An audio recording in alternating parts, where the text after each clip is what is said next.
Welcome to Disability Empowerment Now, Season 3. I'm your host, Keith Mavidicancini, and today I'm talking with my dear friend Nina G., who is a disability activist, a comedian, and an author. Nina, welcome to the show. Hey, Keith. Thanks for having me here. So, your book, your memoir is called Stutterer Interrupted, the comedian who almost didn't happen. Right there. Yes. We were talking before the episode, and I was laughing my butt off almost all the way through it because it's just such a delightful and, may I say, snarky read. Awesome. Thank you. I appreciate that. So tell me about the process of writing a memoir that is very short, but also very filling. Like the chapters, the longest I think is 6 or 8 pages, and they feel like a complete meal, to use a food metaphor. I don't know why. So, so talk about summing up your experiences in such a concise way, but that also allowed your reader to be pulled into the scene. Yeah. I thought about doing a memoir for years and years and years and years and years, and I've written like parts of it.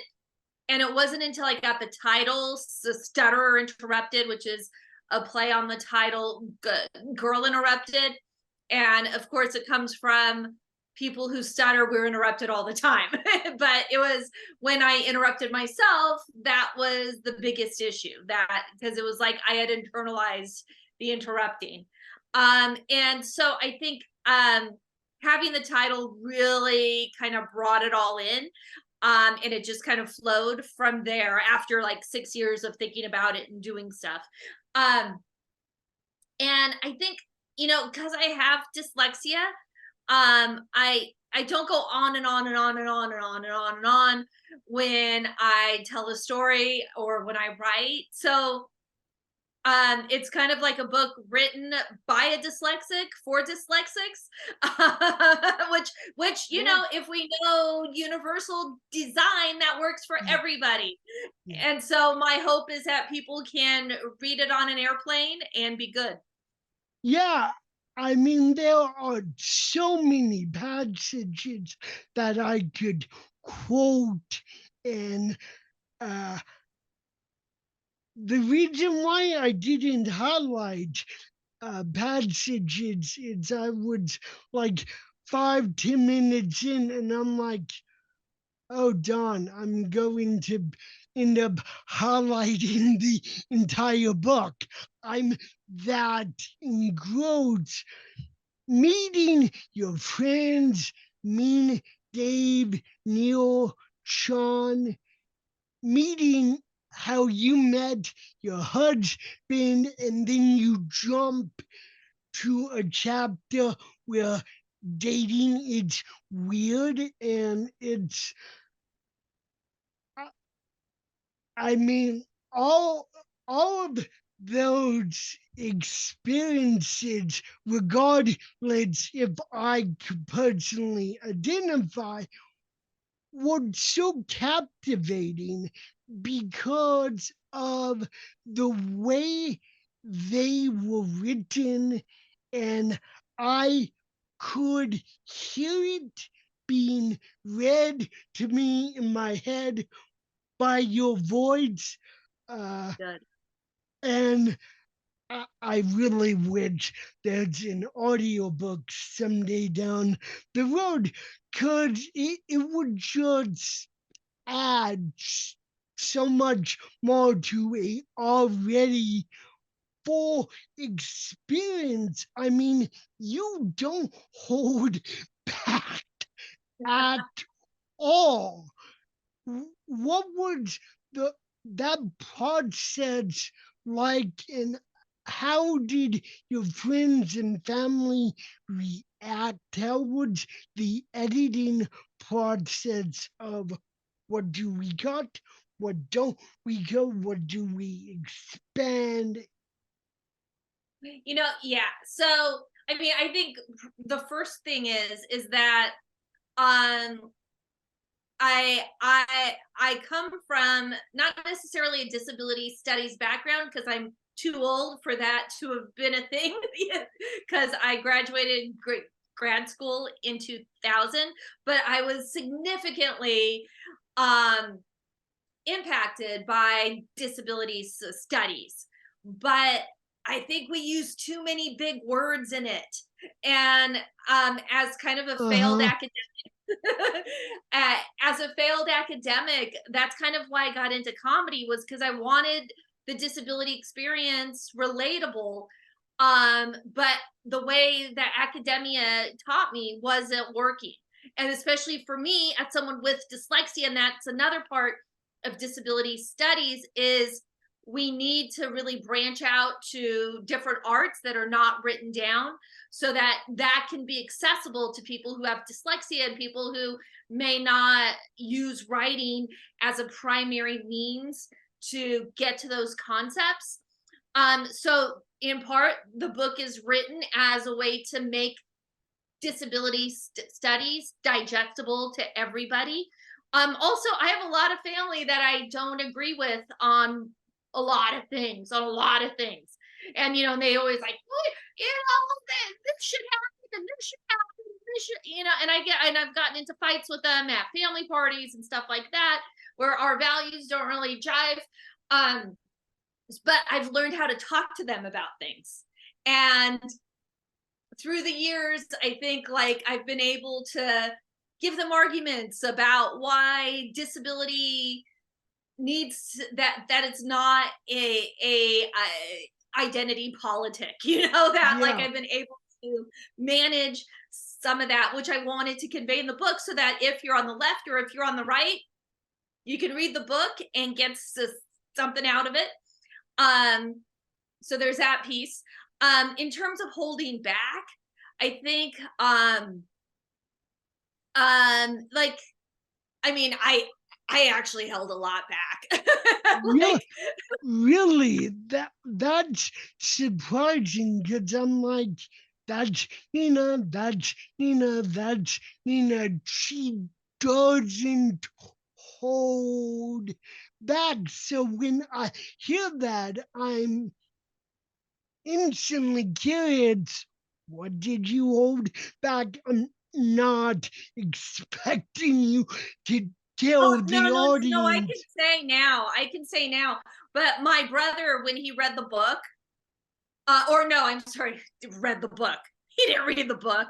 Let me correct that. When he heard that the book first came out, he was like, and you'll have to bleep this, I don't know, but he asked my mom, he's like, what shit did Nina write about me? What shit did she talk about? What it was about me? You barely know I have a brother in the book. And me and my brother have mended our relationship now, but at the time it wasn't. So he's Yeah, not in there. And there are things that I left out that I could have talked about. And it's my brother is someone who you know, he had a lot of resentments toward me, in part because he thought I was getting special treatment as the all disabled of horrors. sibling. And I'm all, dude, you're an Italian man in an Italian family. I think you got the special treatment. Yeah, it's like one of the special moments that I keep coming back to, and that I'm going to remember for quite some time, is how your now husband asked you out. And is it a disability to have a crush on someone?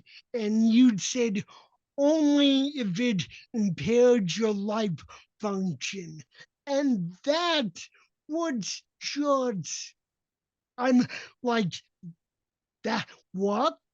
But it was like a very, very sweet moment that it was like no surprise these two are married. If that was the beginning of their sassy relationship, I was gonna say ballsy, but it's like, yeah, you make each other laugh, and that's incredibly important. You and that line walked, I'm like, as a guy, should I be using that line? No, it, that was just one of the most heartwarming parts of the book. It's near the end, and it's in this ocean of snarkiness and uh, ups and downs of comedy, and this very sweet moment that impacted both of your lives. And it's like, I didn't expect it to be right there and to totally blow me over, because I was in the mood of the book, the snark, the fates, Yeah. the with two ends, five ends, and then this very sweet moment that melted my heart, quite frankly. And so tell him that. But I it's will. I will. Thank you. No, and also I think like there's a thing where like we talk about disability and romance a lot and that representation, but like we haven't seen it done really well, and when it's done it's kind no, of we sappy haven't. and kind of like ugh. The other part, which is way more funny, and is the chapter or section on magical sex, and Yes. how that how people a- actually think that, I mean, sex is sex, sexual healing does exist, but that just flabbergasted me, that people would actually come up to you. I'll come up to anyone and say, have sex. That will probably cure your stutter or your disability. It, it's like praying I can understand from a religious point of view. Mm-hmm. Sex is a big stretch of,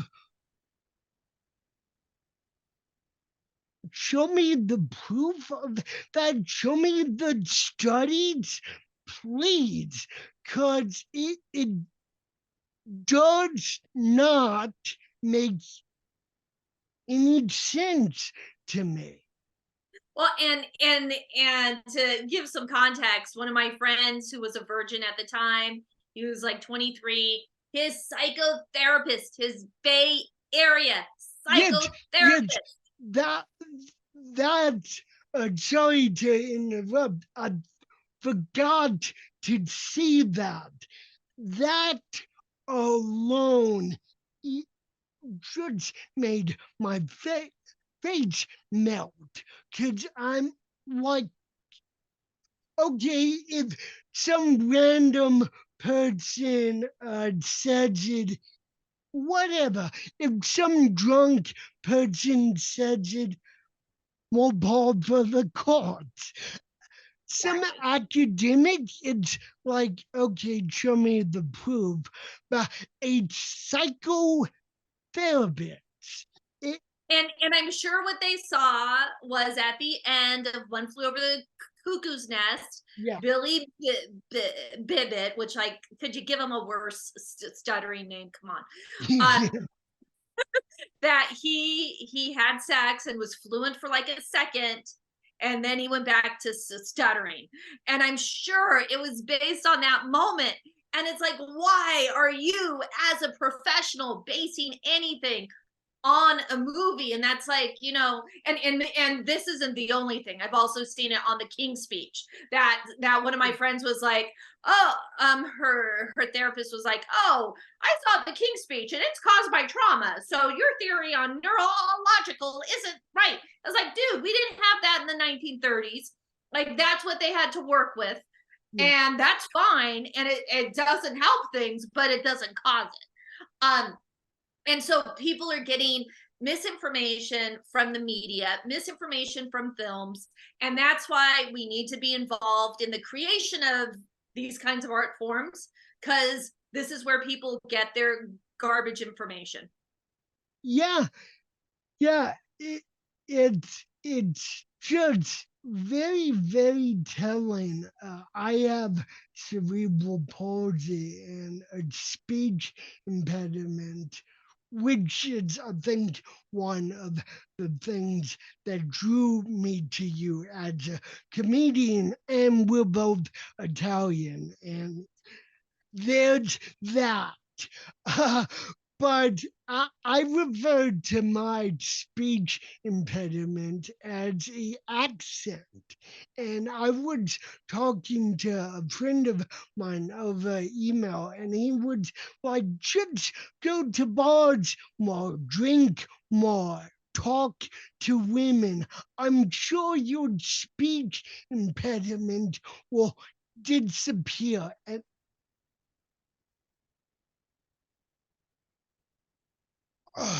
And my friend was very well meaning, but They always are. it was like, and it's true. I could go next door, get a beer, crack it open, drink, and the timber and tension of the speech would level out. It would level out. But that's temporary. People And is always this a good act, plan? Is drinking a good plan? I don't think, knowing what I know about drinking and drugs, maybe not a good plan. yeah, no, it's not. People always ask, well, why aren't you drunk all the time? Because I'm also Irish, and I'm like, Oh, because you're I one of like those. being alive and I like my kid needs. It's like, but yeah, being on medication and drinking, not a really great combination. Uh, if I have two drinks, I can say I feel the effects of having 4 or 5 drinks because medication doubles the amount of alcohol or effects of alcohol in the system.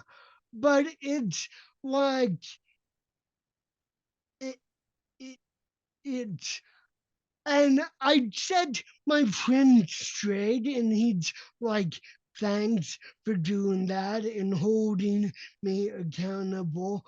But in the back of my head, because I've been there a lot, searching for a magical cure myself very early on in my disability advocacy.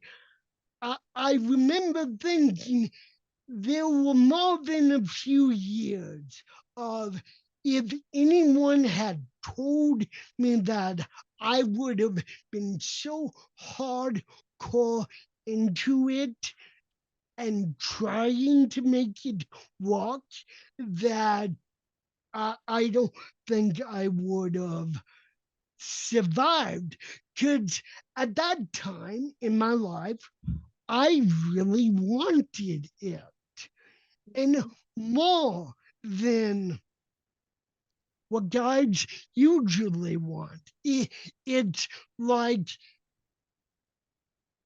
I'm kind of ashamed to admit it now, but there was a time where my voice and the reactions to it by both males and females was the bane of my existence. I remember many a time coming home after school to my mother, sobbing and saying if I could cut out my vocal cords without killing myself, I would. I didn't understand what I was actually saying because I was so young, and so I shouldn't really be ashamed of it now at all. But it was devastating to have the hallmark of my disability be used against me as a teasing tormentor again and again and again and again. And I couldn't escape it no matter what I did. Yeah, no, Sorry for that's that the thing. tangent. Is we are so taught that what we have is wrong and that it's bad, and of course we're going to internalize all of that. And how old are you? Bored in my late 30s. In my The late 30s. Okay, I'm a bit more older than you by like 15 years or so. I would have never guessed that. But again, I don't go. Haven't been able to accurately predict age of another person since you were in grad school.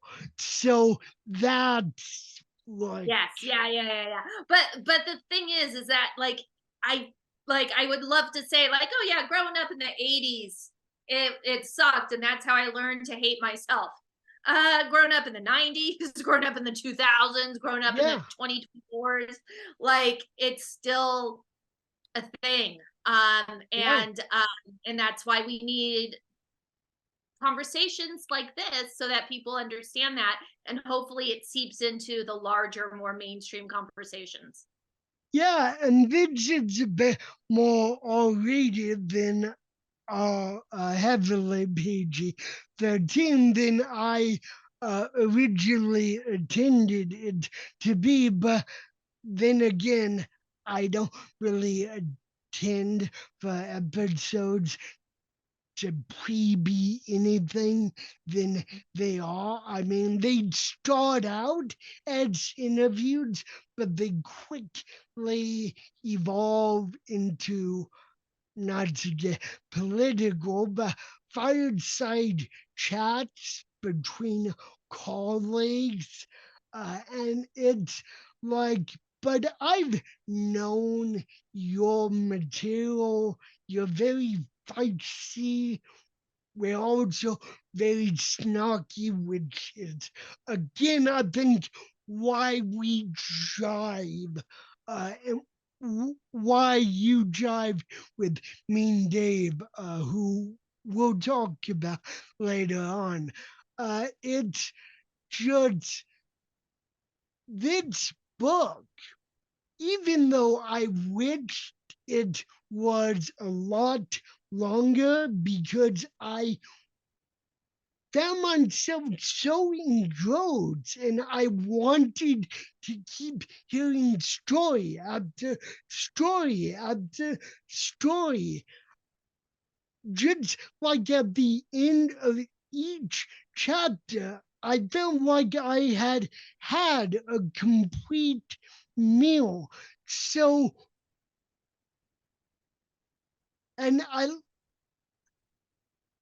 And so, what was that process like, structuring the book the way you did? And I don't know, did you have a magical page number, which actually makes a lot more sense than the other thing we talked about? Yeah, yeah.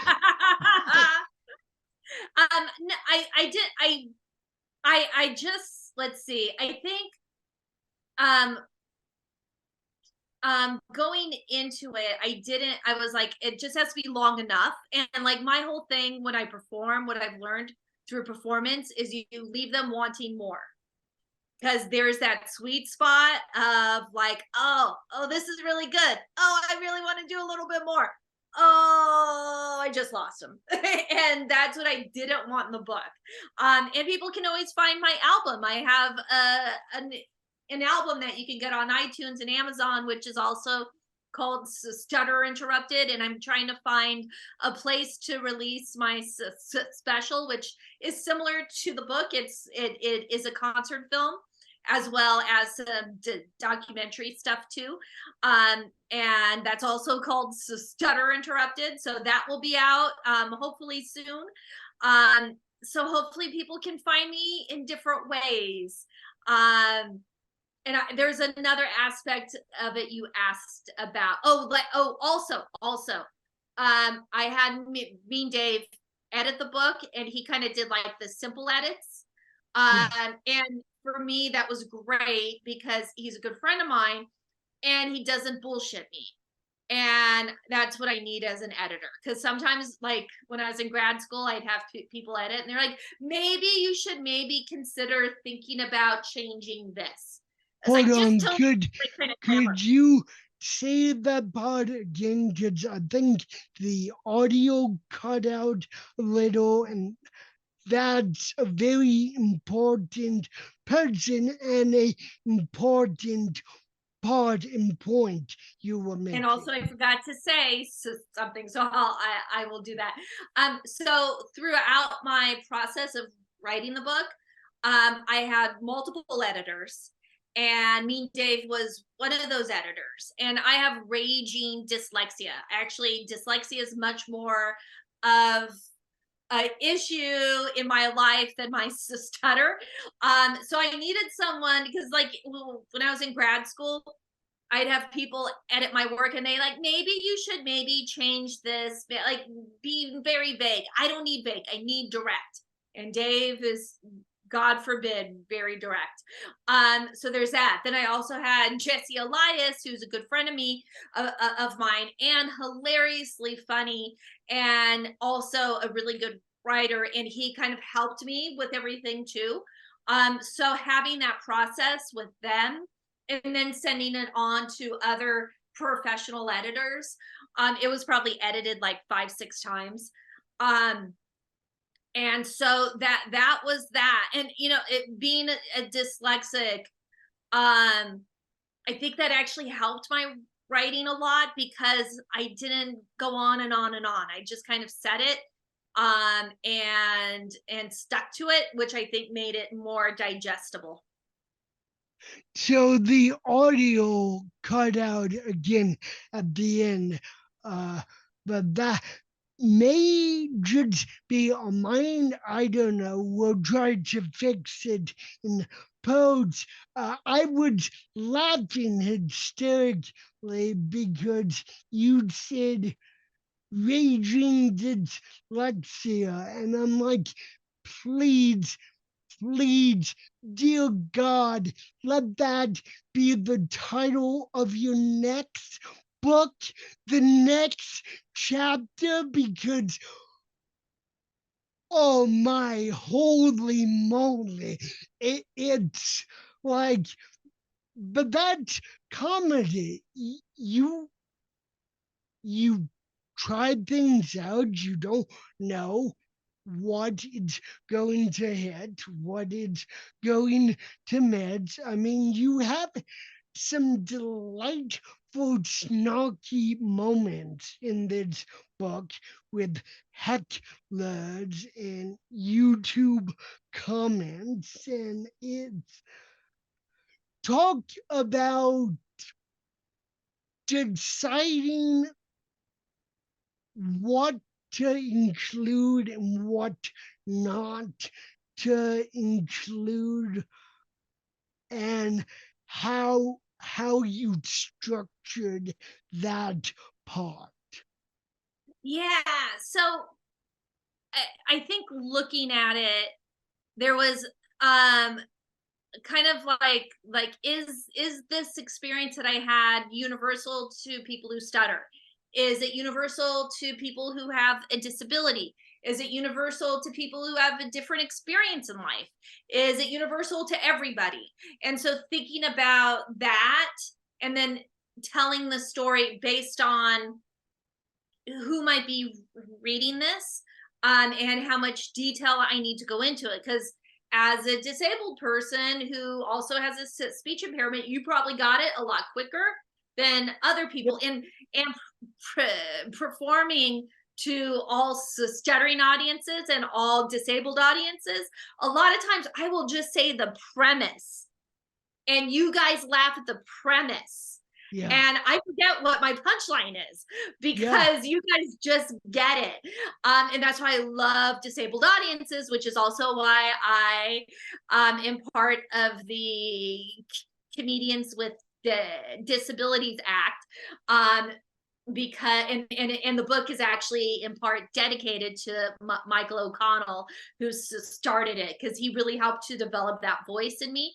And so I think like that kind of like writing it from a stand-up comics point of view, I think really helped to branch and to bridge different audiences, and what to include. I mean, I know anybody online has the possibility that they will be bullied. Like that's just, any creator is going to have that. And so how do you deal with that? Mine is just the stuttering, and it comes from that point of view. um but I wanted to also kind of like, here's how I handled it, which is kind of like, I just stay out of it unless it's total misinformation, and then yeah, I laugh about it afterwards. So yeah. that's the other. Like I never read the comments on the YouTube because I don't care. It's more of a public service, and it's more focused around the guests than me. It's like I, I just hope to be able to expand the conversation, because if you look if you try to uh, search dating podcasts, automobile podcasts, home improvement podcasts, there are thousands upon millions. But disability outside of the hypermedicalization is a very niche market, and it really, really shouldn't be. And so I try to grab as many interesting and evocative people as I can to illustrate that disability is across every job, every gender, every ethnicity, what have you. It's not the cookie cutter carbon cutout of a wheelchair, uh, Yeah. which people think it is. Still, people think that it's, and that took a long time for me to settle on as logo because I'm not in a wheelchair. And so I'm like, can I really own that? And I got to the point where you're not owning it, you're hooking, you're using it as the be all in all hook that society still Yeah. thinks disability is, and you're pulling that hook every time. And so it, yeah, it's And so because I just have to share one of my yeah, Michael uh, O'Connell's jokes, and I yeah, never do justice to other people's jokes, but him being using a wheelchair and him starting the comedians with the disabilities act, he had said, well, I'm the guy in the wheelchair, I'm the guy on the poster, on the card, yeah, um and it kind of makes me the Justin Timberlake of the from like NSYNC. So he called himself yeah. the Justin Timberlake of our group because he's the guy in the chair. Yeah, I mean that uh yeah, it's weird marketing like the card that I use to support the podcast. It's in Braille. It doesn't have my name on it. It has the name of the podcast, the tagline, and the Instagram or whatever. It, Yeah. it's it's become not about promoting myself or my viewpoints. It's Mhm. become about promoting a public service that is sorely needed. It should not take this long. This idea, and there are others who do it as well, but this idea, these conversations, these snarky firefights of bobs between colleagues that also hopefully open up hearts and minds should Yes. not be niche at all. And it's just remarkable to me in all the bad ways that it still is so niche, and it just blows my mind as a advocate that uh, yeah, I Well, forget and the and point just I to add was to this, trying to make. like we filmed my special, my director also stutters. She's a woman who stutters, and like I felt so safe having her be the director because I've known her for years and years, and she comes from the same kind of experiences, not the exact kind, but a similar experience. And I was very excited to get the film up on Amazon Prime because a lot of my comedy peers have gotten their specials up there, and those were independently produced ones. And so Gina put the special on Amazon, and they rejected it. And it was because we did not have a license, or like we didn't have a production company or whatever. Like they have put a kibosh on independent people putting their stuff on Prime.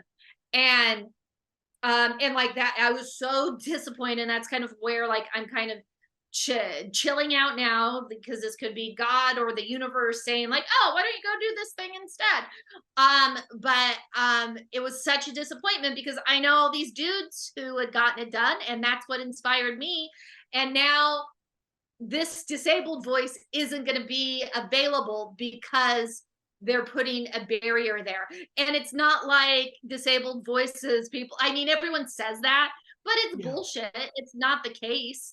yeah, Especially a voice that says shit and fuck a lot. yeah. Like, I mean, yeah, it's a shame because Prime, YouTube, and nothing against these companies, but they're not drowning in disability related content. And right? so no one can say, oh, we have enough, when no, you don't have any, or if you do, it's one or two, and that makes no sense. Yeah. And Yeah. it's No, and this is a double, like a stuttering woman directed it, stuttering woman stars in it. And I really went into my own experience. Like we had interviewed my special ed teacher, who's literally changed my life. Like before meeting her, I was, not very happy in my life. I don't want to go into the details of that. But like she turned it around. And we addressed that. And it's also, and then it's dick jokes, so it's yeah. that combination, which I love. Yeah, and another great line in the book, which is so relatable to many, is the 6 month expiration date of relationships, Yeah. and you fumbling through that, and you were very open and honest about that again and again and again. So that part, to juxtapose where you got to eventually, yeah, Yeah. there's still hope. But it's like when you when you go through crummy to crummy to crummy to crummy relationship, one after the other, and your emotional, mental, and even physical health takes hit after hit after hit, it's hard to maintain hope in that will there's always be the chords that I'm singing, or the punch line that I'm delivering. Because you touched on it again, it's not easy to date with Well, a and disability. and I'm sure disabled men go through this as well, but I think as a disabled woman, there's this thing where like it would go through my head, and I forget how much I talked about this in the book. I probably did and blocked it out. But like there's that thing of like, oh, I don't deserve a good relationship because I'm disabled. Like I should settle for whatever I get because that is a message that somehow I had internalized, and I really had to get out of that for my own sake. Yeah, and it there are currents that ran throughout the book beyond the snarkiness. I also appreciated extremely the focus on family and how much of a bedrock uh, that was and still is. And even though I could not relate at all to what you said at your grandma's funeral out of grief for obvious reasons, Yeah. but I was incredibly moved by that scene and that your family ended up breaking tradition or making a adaptation to the tradition because you were in a moment of profound, undescribable grief because Mhm. this woman, your grandma, was literally there every step of Yeah. the way, and just to lose her was shattering. And so, Yeah, and just yeah, just so the audience knows what happened was I didn't want to read a passage from the Bible because guess what? Stuttering dyslexics don't like to read out loud. And so and then I'm a girl, so I wasn't a b- b- bearer. And this is Italian Catholic stuff. And when I got to the church, it all overwhelmed me and it all hit me. And I'm there in the parking lot talking to people who are like my godparents, Bob and Sydney. And luckily, they weren't family, so I could be really honest. But I get crying like, I have a vagina, and that's why nobody's letting me do anything for this. And Sydney like brought me over to my dad and was like, okay, this is what's going on. And my dad's like, oh yeah, just talk.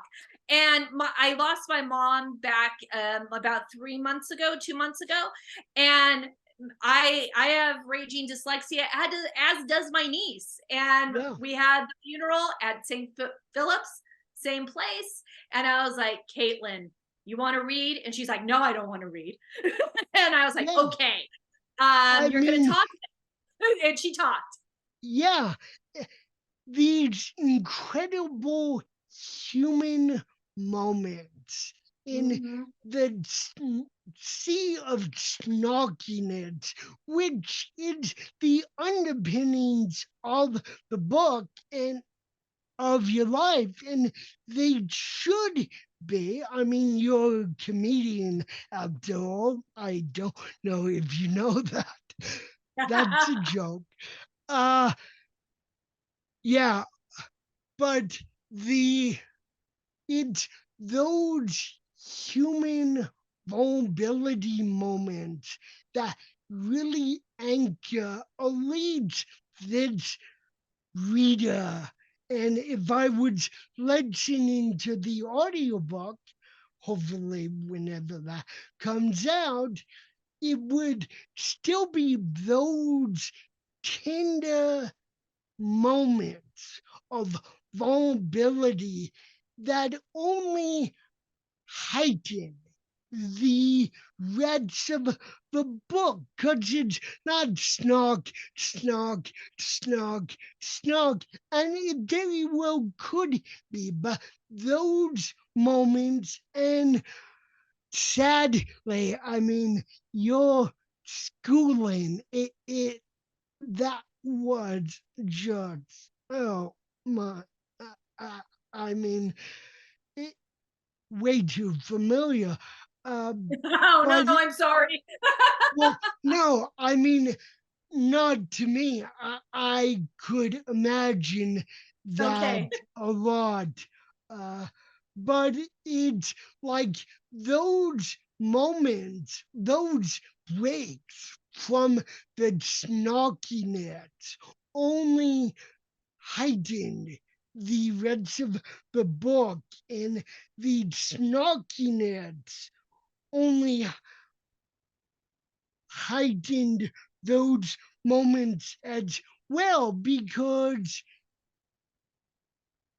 they they both, the book both needed them to be the full course meal that it is. At least in my humble opinion, it's like that's just, it would both laugh out hilarious, but also heart wrenching at times too. And it was just so incredible to be able to share your past with you in the way that you let the reader in.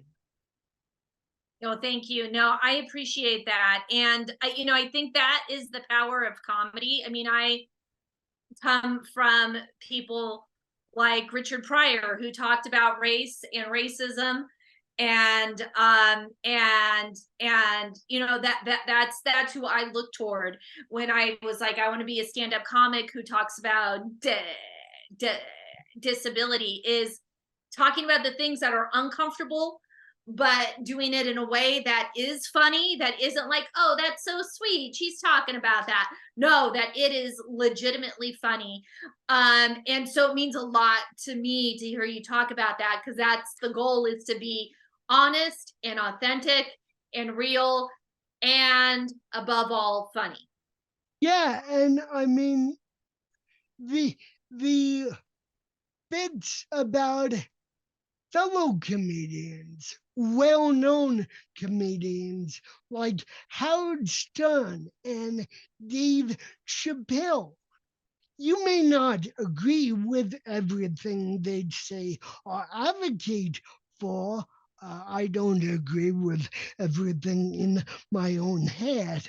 It's like, I mean, it's, but you were able to show a human human vulnerability side and address it, particularly in how you met Chappelle. Mhm. It, and those moments are snark filled, but they're also wrapped in vulnerability, because comedians, you have to have extremely thick skin, because if you don't, you're going to get torn to shreds every single night Well, and without and then question. in that case, I hope that more disabled people come on the scene in the comedy world, because um our our our hides can be pretty tough, because we have gotten it all of our lives, and if we can use that to turn that on the society that has oppressed us, on the people who have bullied us, we are prime people to do comedy. We just have to find the accessible stages and the humor in our experiences. Talk about Mean Dave and how your comedy relationship has developed over the years, I would say that describing and thinking of you two, it's almost like a dynamic duo in a way. How has that relationship in particular shaped each your comedy and also his comedy, because you come from very different backgrounds, but it's it's incredibly important. It was no wonder to me why he was your editor and why he was your bridesmaid at your wedding. Yes. No, that that fact did not shock me at all. I was like, if that didn't happen, that was going to be the crime of the century there. It's like, because I could see and appreciate the parallel connection you two had throughout the entire journey. And so, how had that personal and professional relationship evolved over the years? God, yeah, that's such a big question. I think there's a couple of things that I would want to talk about. We started comedy at the same time. When we started comedy, he might do a little weed, then he might drink a little bit, then he might do an 8 ball of coke that like later on, which I was never around for the 8 ball of coke, but I used to smell him, and then I would walk down the street and I'd smell weed. I'm like, I smell Mean Dave. That is not the case anymore. He has been clean for 10 years. Yeah, And he's also part of the Comedians with Disabilities Act now, which I love because people don't know that recovery is covered under the ADA. So it yeah, educates people a lot. And he has managed to really bring that both to disabled communities and to AANA and kind of yeah, challenge how people think about disability. Also, yeah, I love because most people are like, oh, would your disability go away? You know, like, could you pray for it to go away? For him, disability would go away if he started to use again. Like, we yeah. don't want that to happen. And so, That's um, very ironic in a right? way. Uh, Yes, and that's almost damned if you do, damned if you don't type of yes. situation. But please continue. Yes. And so I think, we both kind of came up at the same time. And him talking about like once he had introduced my one person show. And he talked about how the addict brain works. And I was like, oh, neurology. Oh, this makes, and that's where I was like, oh, disability, dyslexia, like the whole thing, it started to really come together. And that's when we started to talk about working to, together in this way. And then I found out about the ADA and recovery. But above all of that, I also, like I said, me and my brother bended things this past year with my mom being sick. And I could really see where my relationship with Dave was really like a surrogate brother, um, where really having him as such a close friend has really helped me mend because I've always been around men my whole life, like boys, men, like I was always the only girl. And so I know, like, I wear dresses all the time, but I'm really not that feminine.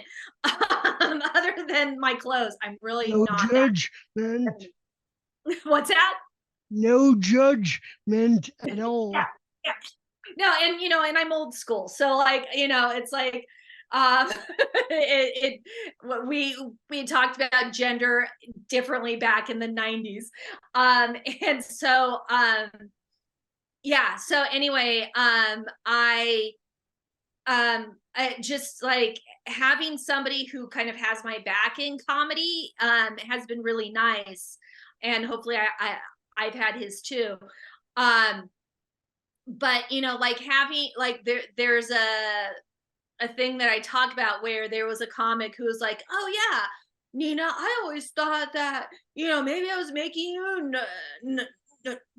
nervous, and that's why you stuttered, and then and then you got used to me, and then you don't stutter anymore." And instead of me having to go into it, Dave went into it. Yeah, And it wasn't like he was speaking for me. He was using my exact words. He was just talking. I was like, oh, this is nice. I don't have to fucking explain this. Um, because so many times, as you know, as a disabled person, you are in the position to explain. And usually that is after somebody's explained your disability to you. And in the book, I call that stutter splaining. yeah, So I'm sure it happens across all of the yeah, disabilities. yeah. And so how how had your husband reacted to your comedy? Um, I think him being a comic, it's Oh, yes, of course. and there's a few jokes that I can't do on this. But he is the butt of those.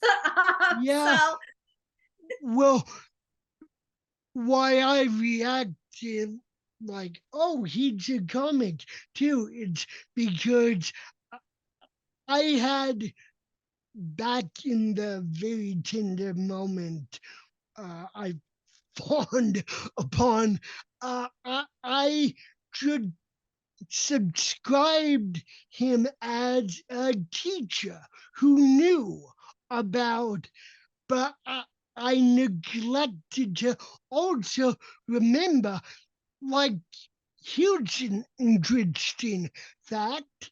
You're also a doctor. well, not a doctor. I have my Oh, doctorate. okay. So yeah, so which Yeah. means I don't get paid as much. So but still have all the loans.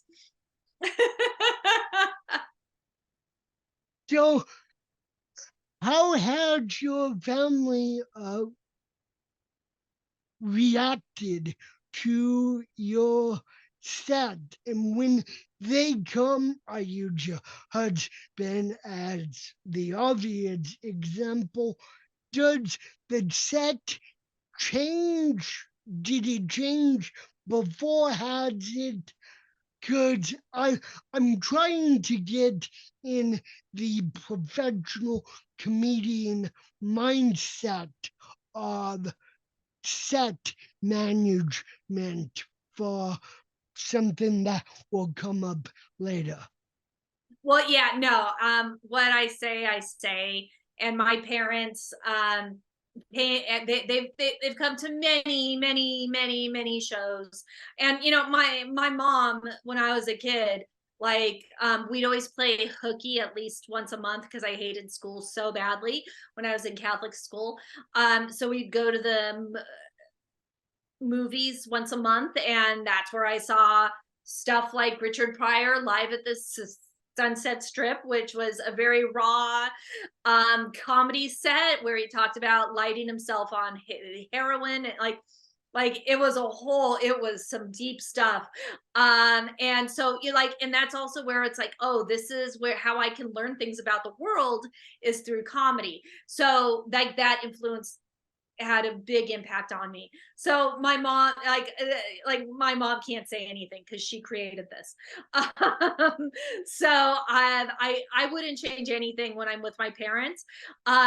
But my relatives have always like they always used to ask my mom like, oh, how do you feel about her doing comedy? How do you feel about her saying those things? I'm like, oh, that's fine, I don't care. and like, and I've even like taken some things out, and my mom's like, oh no, that's funny because it's true. So I was Yep. like, okay, Yeah. that'll be in this special, I guess.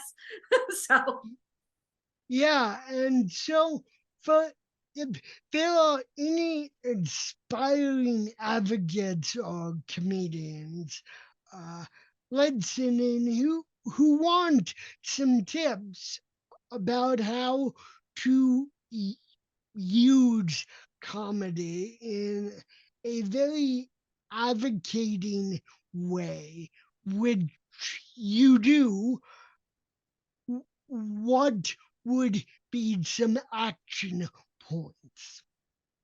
I think one thing that we don't do as disabled folks, especially as disabled comics, is to acknowledge the work of Black comics, because they're really the ones who have set the foundation to understand Yeah. how to talk about discrimination and make it funny. And like someone like Chris Rock, who will talk about discrimination and talk about racism in the most insightful ways, in the most reachable ways, in the ways that like it can be understood by so many, and then talk about relationships. Yeah. And that mix, and he says that that mix is what helps to get him through the hour, to Yeah. get people's attention. So I think like looking toward African American comics as models there. I also think that you kind of have to reach inside yourself to know what you think is funny, and you don't have to force it. I think humor can come in a natural way. And for me, I kind of feel like I'm kind of the anthropologist going through the world and trying to pluck things that I find funny, and writing those down. And that can just be a flitter of a thought. And usually I'm lost when that happens, and poof, and it goes away. Um, but you have to write those funny things down. And it may be that you use them now, or it may be that you eventually use them in 10 years. Because there are some things that I've had thoughts about for a long time that then I'm able to wedge into a set. I'm like, oh, now I can use that thing that I thought about years ago. Yeah. And so, thank you for that. I I would like to think that, and I would like to hope that both people who have disabilities and those who have yet to discover and embrace their disabilities listen to this podcast. It would be naive to think that both groups take away the same things. And so, as my guests, what do you hope that advocates with disabilities take away from this episode?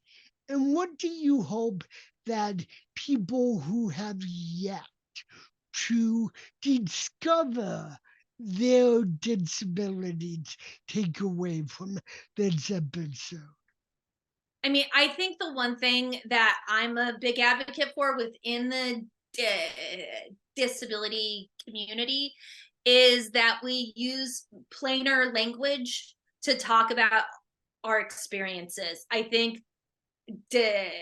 disability studies is sometimes out of reach for the general population, especially for dyslexics. Dyslexics are not engaged in disability studies, and we need to find ways to engage them. And dyslexia, I mean, our prisons are full of people who have ADHD and dyslexia and PTSD. This is a population we're not getting to, and it's because growing up, these people are having experiences that they're like, oh, fuck this life, I'm gonna go this way. And we are losing people because of that. And and you mix in other identities, there is that as well. And so I would just want the disability world to really help to bridge that gap in terms of language, in terms of modes of communication, and to invite us in. I think for me, having a stutter has led me closer to the disability world. And also, my dad is hard of hearing. His dad was hard of hearing, and my grandfather's mom was hard of hearing. So, as long as we've been in America from Yeah. Italy, we have been disabled. So, I feel like I kind of got a step up on that, on the identity piece, especially for someone who has a non-apparent or semi-apparent disability. And for non-disabled people, y'all have to know that behind your backs, disabled people call you temporarily able-bodied. Yeah. So that's what we say about you, because we're one of the few minority groups that you can join at any time. And these issues are going to be your issues eventually, and they may already be, and you don't even know it.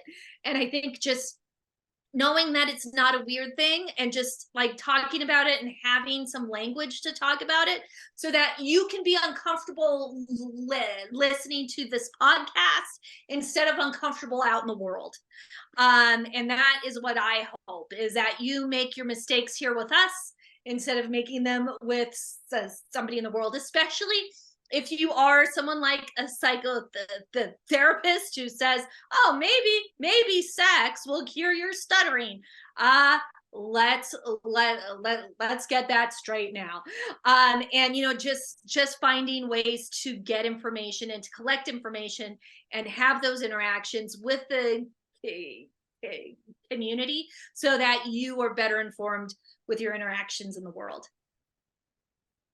Nina, I want to thank you so much for coming on today. And I do hope you will come back and bring me Dave, and we'll talk more about the intersection and Bay comedy, and everything else under the sun. I feel very blessed to know you and to connect to you as much as we do without knowing too much about each other. I remember the first thing, or one of them, I said to you is, what does the G stand for? Because I had never really seen an author use just a last initial on a book cover. That just blew my mind, because I'm like, that makes no sense. And so it was, and we've been friends ever since. And I'm very, very thankful that there are comedians like you that are as snarky and feisty as the best of them, and that we can collaborate, and I hope that we continue to do so. I hope so as well. Thank you.